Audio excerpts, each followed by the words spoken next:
Percy Jackson and the Battle of the Labyrinth. Chapter 1. I battle the cheerleading squad. The last thing I wanted to do on my summer break was blow up another school, but there I was Monday morning, the first week of June, sitting in my mum's car in front of Good High School on East 81st. Good was this big brown stone building overlooking the East River. A bunch of BMWs and Lincoln Town cars were parked out front. Staring up at the fancy stone archway, I wondered how long it would take me to get kicked out of this place. Just relax. My mum didn't sound relaxed. It's only an orientation tour, and remember, dear, this is Paul's school, so try not to, destroy it? Yes. Paul Blowfist, my mum's boyfriend, was standing out front, greeting future ninth graders as they came up the steps. With his salt and pepper hair, denim clothes and leather jacket, he reminded me of a TV actor, but he was just an English teacher. He'd managed to convince Good High School to accept me for ninth grade, despite the fact that I'd been kicked out of every school I'd ever attended. I'd tried to warn him it wasn't a good idea, but he wasn't listening. I look at my mum. You haven't told him the truth about me, have you? She tapped her fingers nervously on the wheel. She was dressed up for a job interview, her best blue dress and high-heeled shoes. I thought we should wait, she admitted, so we don't scare him away. I'm sure orientation will be fine, Percy. It's only one morning. Great, I mumbled. I can get expelled before I even start the school year. Think positive. Tomorrow you're off to camp. After orientation, you've got your date. It's not a date, I protested. It's just Annabeth, Mum. Jeez. She's coming all the way from camp to meet you. Well, yeah. You're going to the movies. Yeah. Just the two of you. Mum. She held up her hands in surrender, but I could tell she was trying hard not to smile. You better get inside, dear. I'll see you tonight. I was about to get out of the car when I looked over at the steps of the school. Paul Blowfist was greeting a girl with frizzy red hair. She wore a maroon t-shirt and ratty jeans decorated with marker drawings. When she turned, I caught a glimpse of her face, and the hairs on my arms stood straight up. Percy, my mum asked, what's wrong? No, nothing, I stammered. Does the school have a side entrance? Down the block on the right. Why? I'll see you later. My mum started to say something, but I got out of the car and ran, hoping the red-headed girl wouldn't see me. What was she doing here? Not even my luck could be this bad. Yeah, right. I was about to find out my luck could get a whole lot worse. Sneaking into orientation didn't work out too well. Two cheerleaders in purple and white uniforms were standing at the side entrance, waiting to ambush freshmen. Hi, they smiled, which I figured was the first and last time any cheerleaders would be that friendly to me. One was blonde with icy blue eyes. The other was African-American with dark curly hair like Medusa's. And believe me, I know what I'm talking about. Both girls had their names stitched in cursive on their uniforms, but with my dyslexia, words looked like meaningless spaghetti.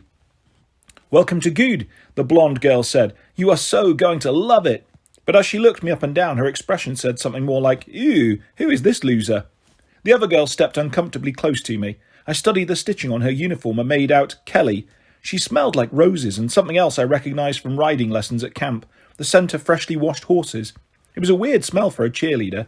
Maybe she owned a horse or something. Anyway, she stood so close, I got the feeling she was going to try to push me down the steps. What's your name, Fish? Fish? Freshman. Percy. The girls exchanged looks.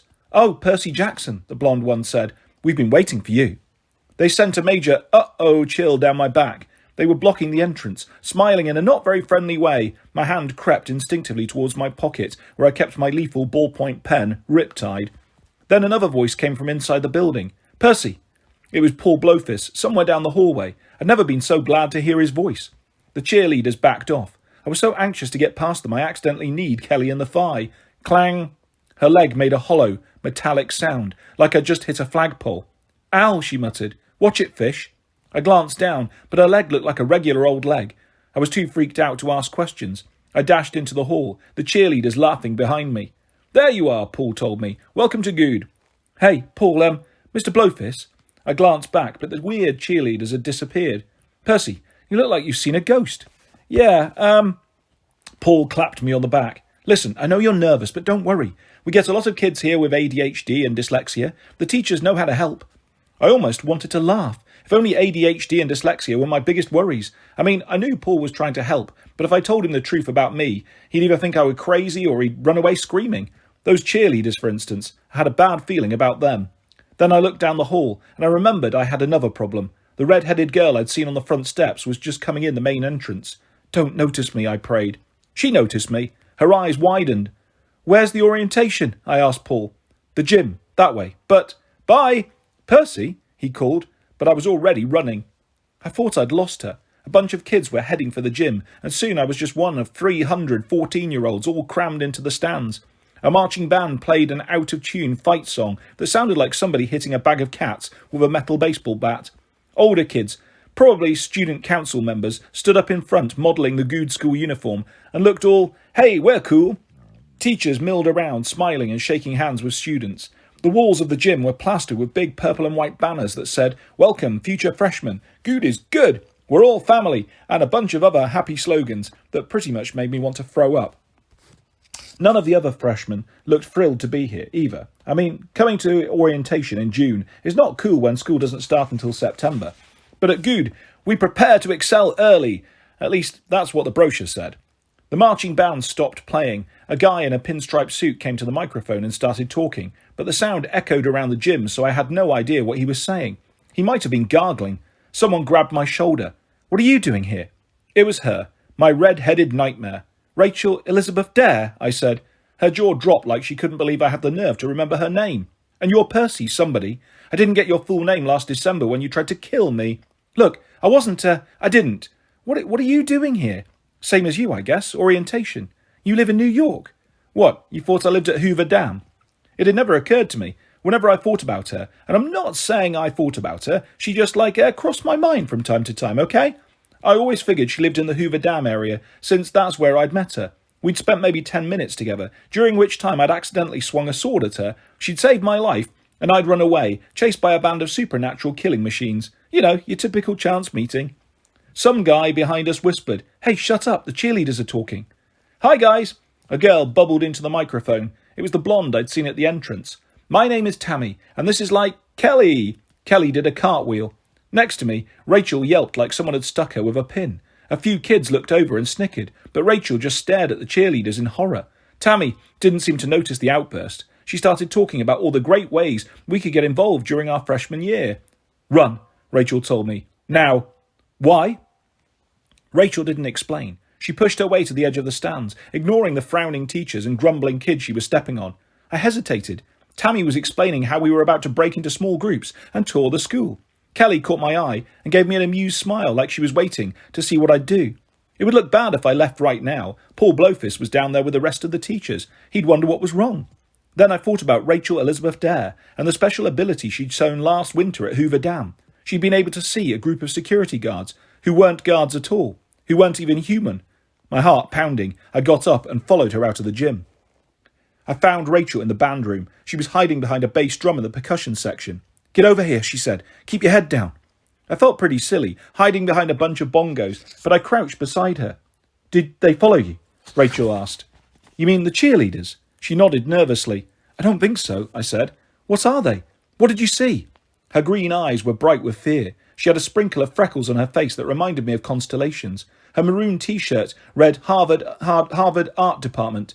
You wouldn't believe me." "Oh yeah, I would, I promised. I know you can see through the mist." "The what?" "The mist. It's like this veil that hides the way things really are. Some mortals are born with the ability to see through it, like you." She studied me carefully. "You did that at Hoover Dam. You called me a mortal, like you're not." I felt like punching a bongo. What was I thinking? I could never explain. I shouldn't even try. "Tell me," she begged. "You know what it means. All these horrible things I see." "Look, this is going to sound weird. Do you know anything about Greek myths? Like the Minotaur and the Hydra? Yeah, just try not to say those names when I'm around, okay? And the Furies," she said, warming up. "And the Sirens and... Okay." I looked around the band room, sure that Rachel was going to make a bunch of bloodthirsty nasties pop out of the walls, but we were still alone. Down the hallway, I heard a mob of kids coming out of the gymnasium. They were starting the group tours. We didn't have long to talk. "All those monsters," I said. "All the Greek gods. They're real." I knew it! I would have been more comfortable if she'd called me a liar, but Rachel looked like I just confirmed her worst suspicion. "You don't know how hard it's been," she said. "For years I thought I was going crazy. I couldn't tell anybody. I couldn't." Her eyes narrowed. "Wait, who are you? I mean, really?" "I'm not a monster." "Well, I know that. I could see if you were. You look like you, but you're not human, are you?" I swallowed. Even though I'd had 3 years to get used to who I was, I'd never talked about it with a regular mortal before. I mean, except for my mum, but she already knew. I don't know why, but I took the plunge. "I'm a half-blood," I said. "I'm half human." "And half what?" Just then, Tammy and Kelly stepped into the band room. The doors slammed shut behind them. "There you are, Percy Jackson," Tammy said. "It's time for your orientation." "They're horrible," Rachel gasped. Tammy and Kelly were still wearing their purple and white cheerleader costumes, holding pom-poms from the rally. "What do they really look like?" I asked, but Rachel seemed too stunned to answer. "Oh, forget her." Tammy gave me a brilliant smile and started walking towards us. Kelly stayed by the doors, blocking our exit. They'd trapped us. I knew we'd have to fight our way out, but Tammy's smile was so dazzling it distracted me. Her blue eyes were beautiful, and the way her hair swept over her shoulders. "Percy," Rachel warned. I said something really intelligent like, "Huh?" Tammy was getting closer. She held out her pom-poms. "Percy." Rachel's voice seemed to be coming from a long way away. "Snap out of it." It took all my willpower, but I got my pen out of my pocket and uncapped it.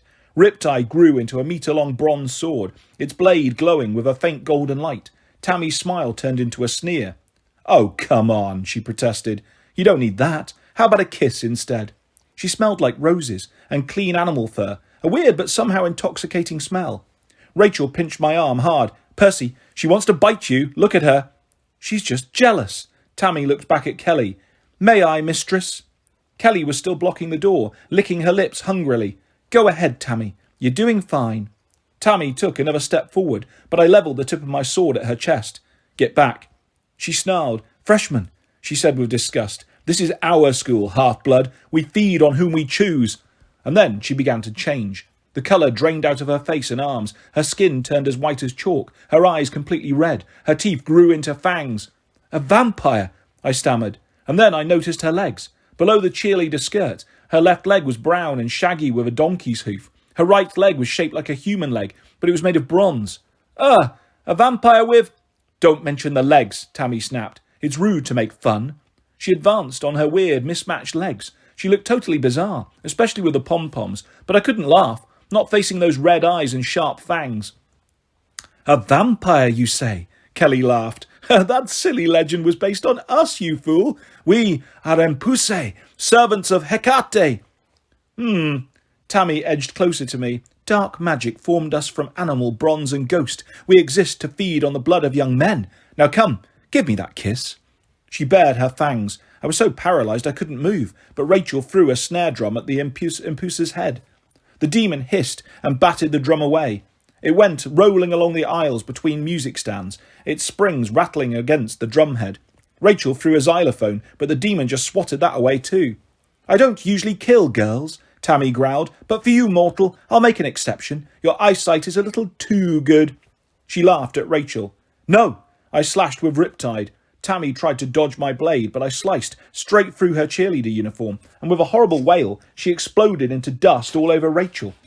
Rachel coughed. She looked like she just had a sack of flour dumped on her head. "Gross!" "Monsters do that," I said. "Sorry." "You killed my trainee," Kelly yelled. "You need a lesson in school spirit, half-blood." Then she too began to change. Her wiry hair turned to flickering flames. Her eyes turned red. She grew fangs. She loped towards us, her brass foot and hoof clapping unevenly on the bandroom floor. "I am Senior Impusa," she growled. "No hero has bested me in 1,000 years." "Yeah?" I said. "Then you're overdue." Kelly was a lot faster than Tammy. She dodged my first strike and rolled into the brass section, knocking over a row of trombones with a mighty crash. Rachel scrambled out of the way. I put myself between her and the Impusa. Kelly circled us, her eyes going from me to the sword. "Such a pretty little blade," she said. "What a shame it stands between us." Her form shimmered, sometimes a demon, sometimes a pretty cheerleader. I tried to keep my mind focused, but it was really distracting. "Poor dear," Kelly chuckled. "You don't even know what's happening, do you? Soon your pretty little camp in flames, your friends made slaves to the Lord of Time, and there's nothing you can do to stop it. It would be merciful to end your life now, before you have to see that." From down the hall, I heard voices. A tour group was approaching. A man was saying something about locker combinations. The Impusa's eyes lit up. "Excellent. We're about to have company." She picked up a tuba and threw it at me. Rachel and I ducked. The tuba sailed over our heads and crashed through the window. The voices in the hall died down. "Percy!" Kelly shouted, pretending to be scared. "Why did you throw that?" I was too surprised to answer. Kelly picked up a music stand and swiped a row of clarinets and flutes. Chairs and musical instruments crashed to the floor. "Stop it," I said. People were tromping down the hall now, coming in our direction. Time to greet our visitors. Kelly bared her fangs and ran for the doors. I charged after her with Riptide. I had to stop her from hurting the mortals. Percy, don't, Rachel shouted, but I hadn't realised what Kelly was up to until it was all too late. Kelly flung open the doors. Paul Blowfist and a bunch of freshmen stepped back in shock. I raised my sword. At the last second, the Impusa turned towards me like a cowering victim. Oh no, please, she cried.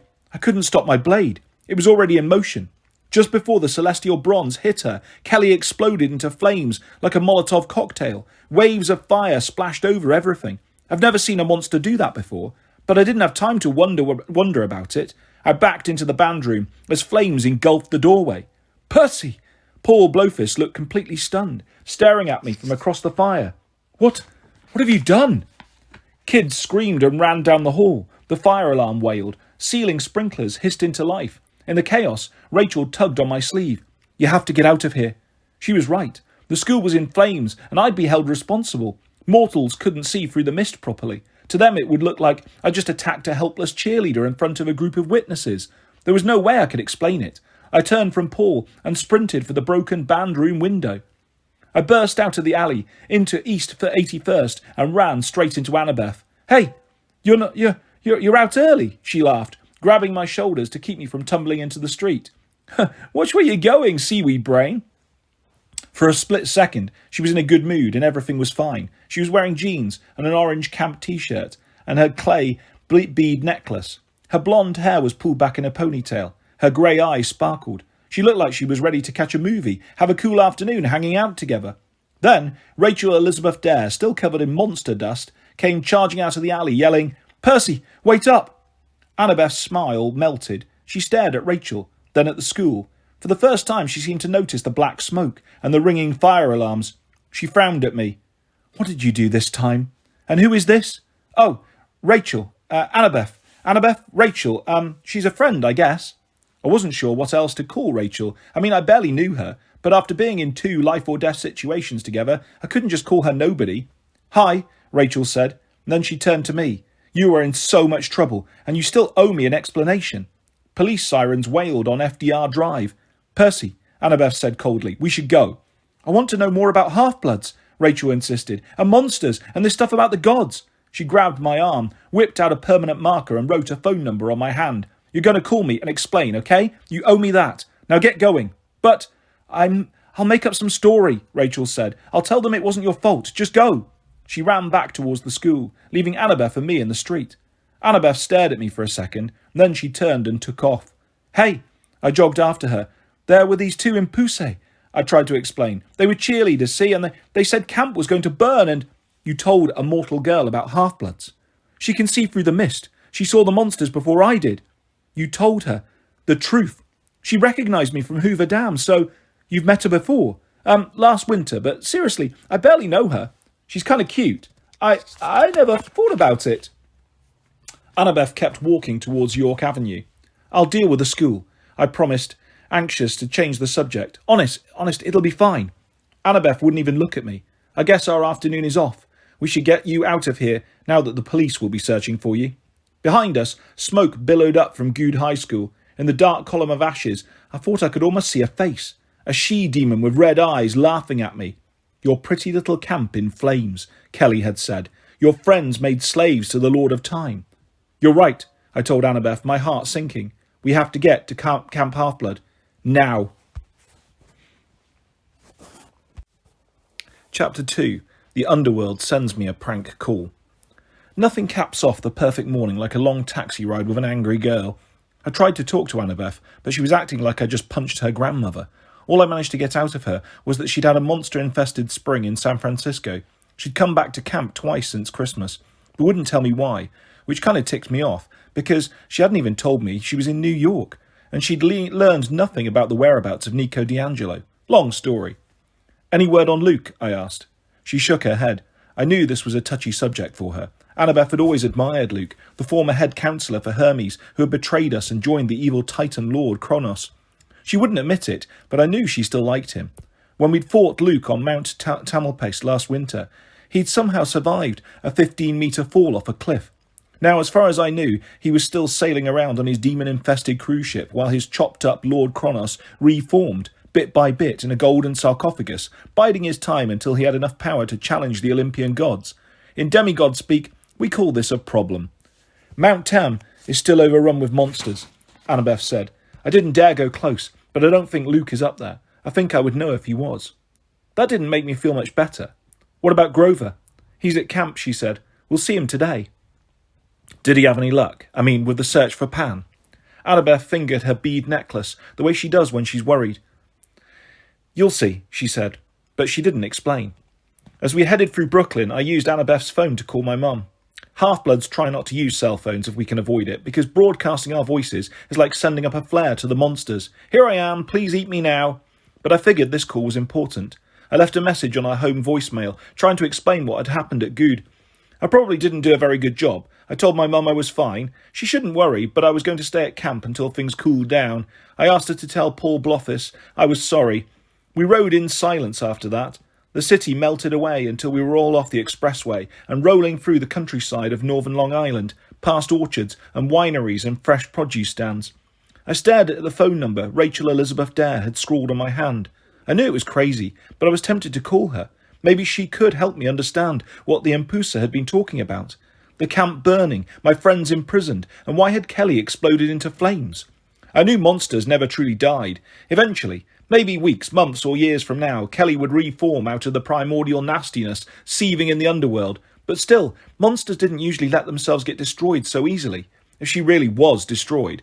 The taxi exited on Route 25A. We headed through the woods, along the north shore, until a low ridge of hills appeared on our left. Annabeth told the driver to pull over on Farm Road 3.141 at the base of Half-Blood Hill. The driver frowned. There ain't nothing here, miss. You sure you want out? Yes, please. Annabeth handed him a roll of mortal cash, and the driver decided not to argue. Annabeth and I hiked to the crest of the hill. The young guardian dragon was dozing, coiled around the pine tree, but he lifted his coppery head as we approached and let Annabeth scratch under his chin. Steam hissed out of his nostrils like a kettle, and he went cross-eyed with pleasure. Hey, Peleus, Annabeth said, keep everything safe? The last time I'd seen the dragon, he'd been 2 meters long. Now he was at least twice that, and as thick around as the tree itself. Above his head, on the lowest branch of the pine tree, the golden fleece shimmered, its magic protecting the camp's borders from invasion. The dragon seemed relaxed, like everything was okay. Below us, Camp Half-Blood looked peaceful. Green fields, forest, shiny white Greek buildings. The 4-story farmhouse was called the Big House, and it sat proudly in the midst of the strawberry fields. To the north, past the beach, the Long Island Sound glittered in the sunlight. Still, something felt wrong. There was tension in the air, as if the hill itself were holding its breath, waiting for something bad to happen. We walked down into the valley and found the summer session in full swing. Most of the campers had arrived last Friday, so I already felt out of it. The satyrs were playing their pipes in the strawberry fields, making their plants grow with woodland magic. Campers were having flying horseback lessons, swooping over the woods on their pegasi. Smoke rose from the forges, and hammers rang as kids made their own weapons for arts and crafts. The Athena and Demeter teams were having a chariot race around the track, and over at the canoe lake, some kids in a Greek trireme were fighting a large orange sea serpent. A typical day at camp. I need to talk to Clarice, Annabeth said. I stared at her as if she just said, I need to eat a large smelly boot. What for? Clarice from the Ares cabin was one of my least favourite people. She was a mean, ungrateful bully. Her dad, the war god, wanted to kill me. She tried to beat me to a pulp on a regular basis. Other than that, she was just great. We've been working on something, Annabeth said. I'll see you later. Working on what? Annabeth glanced towards the forest. I'll tell Chiron you're here, she said. He'll want to talk to you before the hearing. What hearing? But she jogged down the path towards the archery field without looking back. Yeah, I muttered. Great talking with you too. As I made my way through camp, I said hi to some of my friends. In the big house's driveway, Connor and Travis Stoll from the Hermes cabin were hot-wiring the camp's van. Selena Beauregard, the head counsellor for Aphrodite, waved at me from her Pegasus as she flew past. I looked for Grover, but I didn't see him.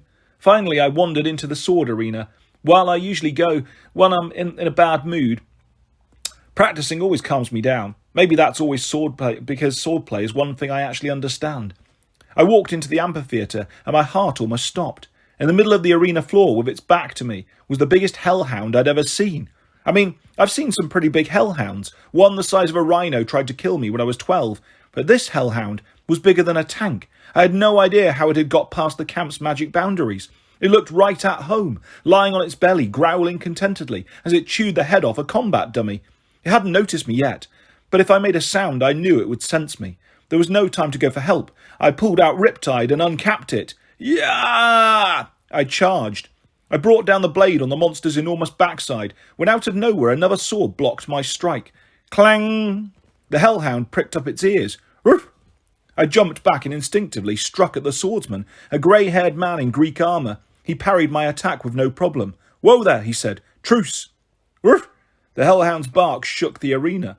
That's a hellhound, I shouted. She's harmless, the man said. That's Mrs. O'Leary. I blinked. Mrs. O'Leary? At the sound of her name, the hellhound barked again. I realised she wasn't angry. She was excited. She nudged the soggy, badly chewed target dummy towards the swordsman. Good girl, the man said. With his free hand, he grabbed the armoured mannequin by the neck and heaved it towards the stands. Get the Greek! Get the Greek! Mrs. O'Leary bounded after her prey and pounced on the dummy, flattening its armour. She began chewing on its helmet. The swordsman smiled dryly. He was in his 50s, I guess, with short grey hair and a clipped grey beard. He was in good shape for an older guy. He wore black mountain climbing trousers and a bronze breastplate strapped over an orange camp t-shirt. At the base of his neck was a strange mark, a purplish blotch, like a birthmark or a tattoo. But before I could make out what it was, he shifted his armour straps and the mark disappeared under his collar. Mrs. O'Leary is my pet, he explained. I couldn't let you stick a sword in her rump now, could I? That might have scared her. Who are you? Promise not to kill me if I put my sword away. I guess. He sheathed his sword and held out his hand. Quintus. I shook his hand. It was rough as sandpaper. Percy Jackson, I said. Sorry about, how did you, get a hellhound for a pet? Long story, involving many close calls with death and quite a few giant chew toys. I'm the new sword instructor, by the way, helping Chiron out while Mr. D is away. Oh. I tried not to stare as Mrs. O'Leary ripped off the target dummy's shield with the arm still attached and shook it like a frisbee. Wait, Mr. D is away? Yes, well, busy times. Even old Dionysus must help out. He's gone to visit some old friends, make sure they're on the right side. I probably shouldn't say any more than that.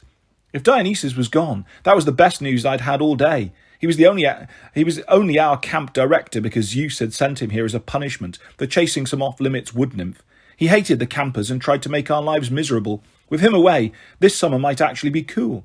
On the other hand, if Dionysus had got off his butt and actually started helping the gods recruit against the Titan threat, things must be looking pretty bad. Off to my left, there was a loud bump. 6 wooden crates the size of picnic tables were stacked nearby, and they were rattling.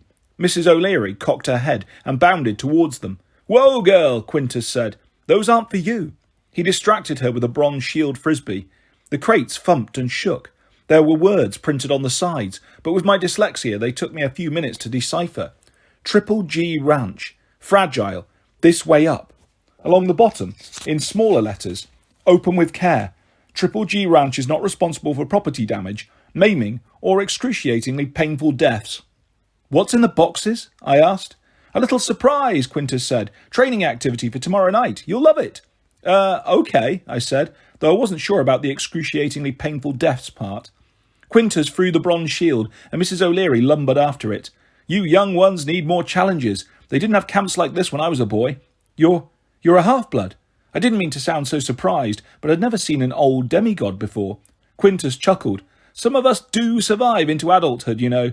Not all of us are the subject of terrible prophecies. You know about my prophecy? I've heard a few things. I wanted to ask what few things, but just then Chiron clip-clopped into the arena. Percy, there you are. He must have just come from teaching archery. He had a quiver and bow slung over his number 1 centaur t-shirt. He'd trimmed his curly brown hair and beard for the summer, and his lower half, which was white stallion, was flecked with mud and grass.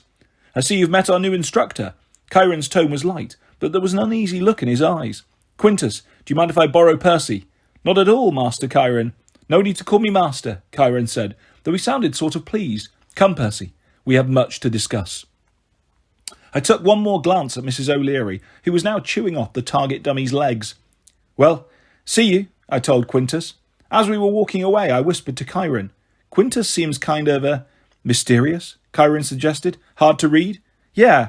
Chiron nodded. A very qualified half-blood. Excellent swordsman. I just wish I understood. Whatever he was going to say, he apparently changed his mind. First things first, Percy. Annabeth told me you met some Impusae. Yeah. I told him about the fight at Good and how Kelly had exploded into flames. Chiron said. The more powerful ones can do that. She did not die, Percy. She simply escaped. It is not good that the she-demons are stirring. What are they doing there? I asked. Waiting for me? Possibly. Chiron frowned.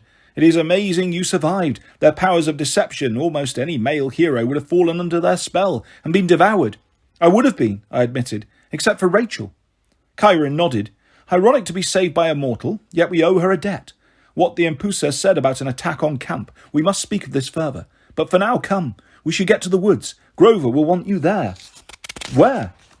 At his formal hearing, Chiron said grimly. The Council of Cloven Elders is meeting now to decide his fate. Chiron said we needed to hurry, so I let him give me a ride on his back. As we galloped past the cabins, I glanced at the dining hall, an open-air Greek pavilion on a hill overlooking the sea. It was the first time I'd seen the place since last summer, and it brought back bad memories. Chiron plunged into the woods. Nymphs peeked out of the trees to watch us pass. Large shapes rustled in the shadows. Monsters that were kept in here as a challenge to the campers. I thought I knew the forest pretty well after playing Capture the Flag here for 2 summers, but Chiron took me away I didn't recognise, through a tunnel of old willow trees, past a little waterfall, and into a glade blanketed with wild flowers. A bunch of satyrs was sitting in a circle on the grass. Grover stood in the middle, facing 3 really old, really fat satyrs who sat on topiary thrones shaped out of rose bushes. I'd never seen the 3 old satyrs before, but I guess they must be the Council of Cloven Elders. Grover seemed to be telling them a story. He twisted the bottom of his t-shirt, shifting nervously on his goat hooves. He hadn't changed much since last winter, maybe because satyrs age half as fast as humans. His acne had flared up, his horns had got a little bigger, so they just stuck out over his curly hair. I realised with a start that I was taller than him now. Standing off to one side of the circle were Annabeth, another girl I'd never seen before, and Clarice. Chiron dropped me next to them. Clarice's stringy brown hair was tied back with a camouflage bandana. If possible, she looked even buffer, like she'd been working out. She glared at me and muttered, "Punk," which must have meant she was in a good mood. Usually she says hello by trying to kill me. Annabeth had her arm around the other girl, who looked like she'd been crying. She was small, petite, I guess you'd call it, with wispy hair the colour of amber and a pretty elfish face. She wore a green chiton and laced sandals, and she was dabbing her eyes with a handkerchief. "It's going terribly," she sniffled. No, Annabeth patted her shoulder. "He'll be fine, Juniper." Annabeth looked at me and mouthed the words, "Grover's girlfriend." At least I thought that's what she said, but that made no sense. Grover with a girlfriend. Then I looked at Juniper more closely, and I realised her ears were slightly pointed. Her eyes, instead of being red from crying, were tinged green, the colour of chlorophyll. She was a tree nymph, a dryad. Master Underwood, the council member on the right, shouted, cutting off whatever Grover was trying to say. "Do you seriously expect us to believe this?" But Silenus, Grover stammered, it's the truth." The council guy, Silenus, turned to his colleagues and muttered something. Chiron cantered up to the front and stood next to them. I remembered he was an honorary member of the council, but I'd never thought about it much. The elders didn't look very impressive. They reminded me of the goats in a petting zoo. Huge bellies, sleepy expressions, and glazed eyes that couldn't see past the next handful of goat chow. I wasn't sure why Grover looked so nervous. Silenus tugged his yellow polo shirt over his belly and adjusted himself on his rosebush throne. "Master Underwood, for 6 months we have been hearing these scandalous claims that you heard the wild god Pan speak." "But I did." "Impudence," said the elder on the left. "Now, Maron," Chiron said, "patience." "Patience indeed," Maron said. "I've had it up to my horns with this nonsense, as if the wild god would speak to him." Juniper looked like she wanted to charge the old satyr and beat him up, but Annabeth and Clarice held her back. "Wrong fight, girlie," Clarice muttered. "Wait." I don't know what surprised me more, Clarice holding somebody back from a fight, or the fact that she and Annabeth, who despised each other, almost seemed like they were working together. "For 6 months, Silenus continued, "we have indulged you, Master Underwood. We let you travel. We allowed you to keep your searcher's license. We waited for you to bring proof of your preposterous claim. And what have you found in 6 months of travel?" "I just need more time," Grover pleaded. "Nothing," the elder in the middle chimed in. "You have found nothing." "But Linnaeus! Silenus raised his hand. Chiron leaned in and said something to the satyrs. The satyrs didn't look happy. They muttered and argued among themselves, but Chiron said something else, and Silenus sighed. He nodded reluctantly. Master Underwood, Silenus announced, we will give you one more chance. Grover brightened. Thank you. 1 more week. What? But sir, that's impossible. 1 more week, Master Underwood, and then if you cannot prove your claims, it will be time for you to pursue another career. Something to suit your dramatic talents, puppet theatre perhaps, or tap dancing. But sir, I can't lose my searcher's licence. My whole life. This meeting of the council is adjourned, Silenus said, and now let us enjoy our noonday meal. The old satyr clapped his hands, and a bunch of nymphs melted out of the trees, with platters of vegetables, fruits, tin cans, and other great goat delicacies. The circle of satyrs broke and charged the food. Grover walked dejectedly towards us. His faded blue T-shirt had a picture of a satyr on it. It read, Got hooves? Hi, Percy, he said, so depressed he didn't even offer to shake my hand. That went well, huh? Those old goats, Juniper said. Oh, Grover, they don't know how hard you've tried. There is another option, Clarice said darkly. No, Juniper shook her head. Grover, I won't let you. His face was ashen. I'll have to think about it, but we don't even know where to look. What are you talking about? I asked. In the distance, a conch horn sounded. Annabeth pursed her lips. I'll fill you in later, Percy. We'd better get back to our cabins. Inspection is starting. It didn't seem fair that I'd have to do cabin inspection when I just got to camp, but that's the way it worked. Every afternoon, one of the senior counsellors came around with a papyrus scroll checklist. Best cabin got first shower hour, which meant hot water guaranteed. Worst cabin got kitchen patrol after dinner. The problem for me, I was usually the only one in the Poseidon cabin, and I'm not exactly what you would call neat.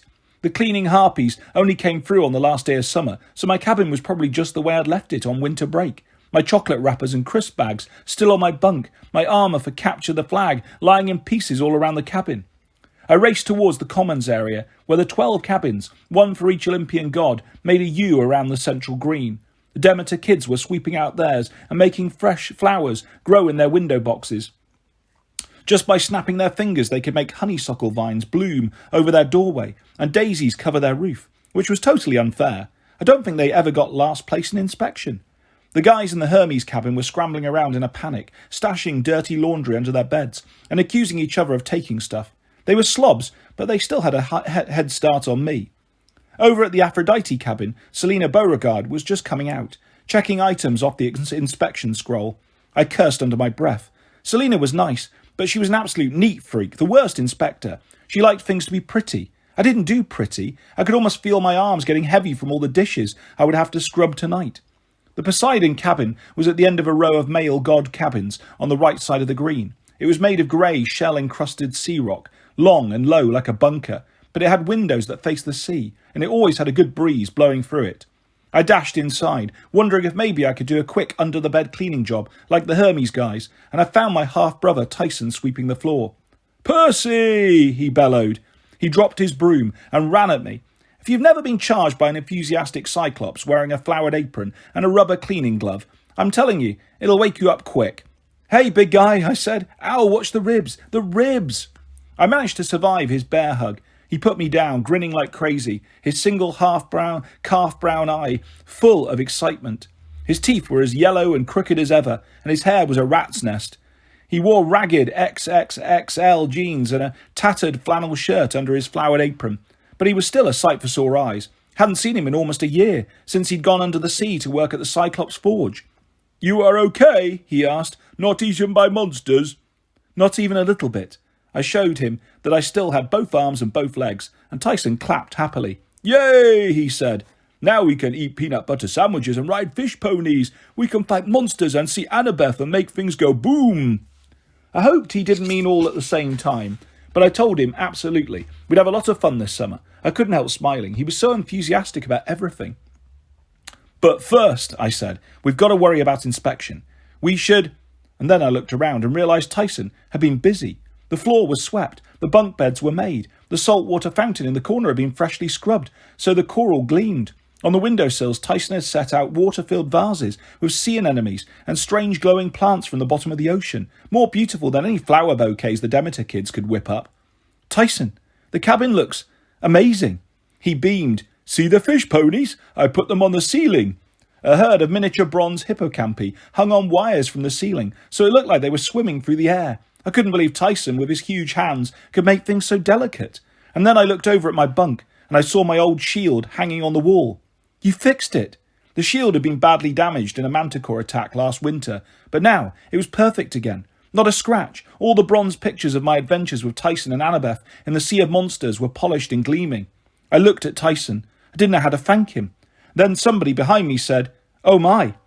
Selina Beauregard was standing in the doorway with her inspection scroll. She stepped into the cabin, did a quick twirl, and then raised her eyebrows at me. "Well, I had my doubts, but you clean up nicely, Percy. I'll remember that." She winked at me and left the room.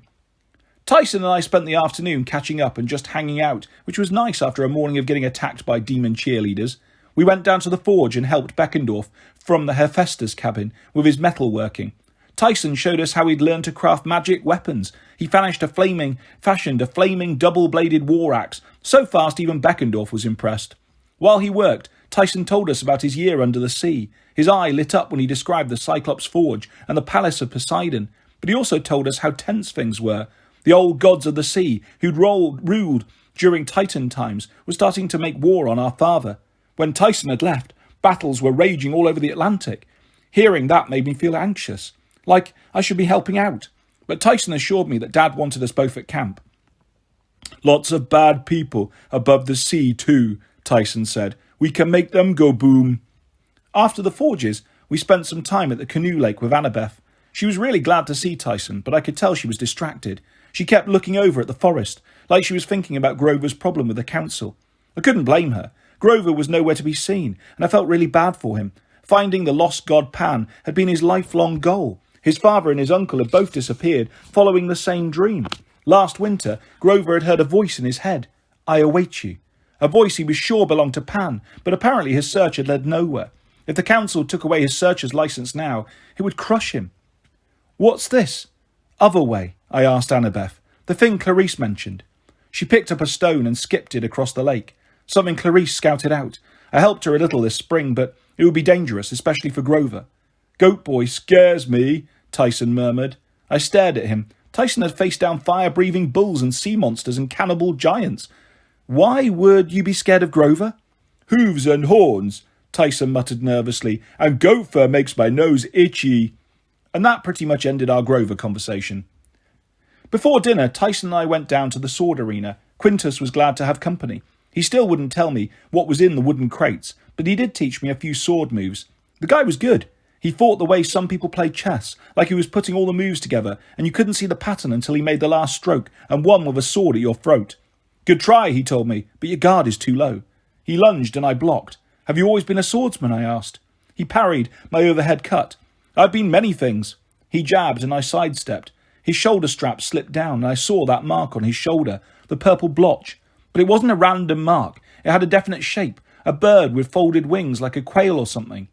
"What's that on your neck?" I asked, which was probably a rude question, but you can blame my ADHD. I tend to just blurt things out. Quintus lost his rhythm. I hit his sword hilt and knocked the blade out of his hand. He rubbed his fingers and then he shifted his armour to hide the mark. It wasn't a tattoo, I realised. It was an old burn, like he'd been branded. A reminder. He picked up his sword and forced a smile. "Now, shall we go again?" He pressed me hard, not giving me time for any more questions. While he and I fought, Tyson played with Mrs. O'Leary, whom he called the little doggy. They had a great time wrestling for the bronze shield and playing Get the Greek. By sunset, Quintus hadn't even broken a sweat, which seemed kind of strange, but Tyson and I were hot and sticky, so we hit the showers and got ready for dinner. I was feeling good. It was almost like a normal day at camp. Then dinner came, and all the campers lined up by their cabins and marched into the dining pavilion.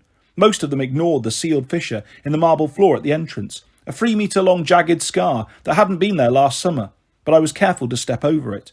"Big crack," Tyson said when we were at our table. "Earthquake, maybe?" "No," I said, "not an earthquake." I wasn't sure I could tell him, or should tell him. It was a secret only Annabeth and Grover and I knew, but looking in Tyson's big eye, I knew I couldn't hide anything from him. "Nico D'Angelo," I said, lowering my voice. "He's this half-blood kid we brought to camp last winter. He asked me to guard his sister on a quest, and I failed, and she died. Now he blames me. Tyson frowned. So he put a crack in the floor. These skeletons attacked us, I said. Nico told them to go away, and the ground just opened up and swallowed them.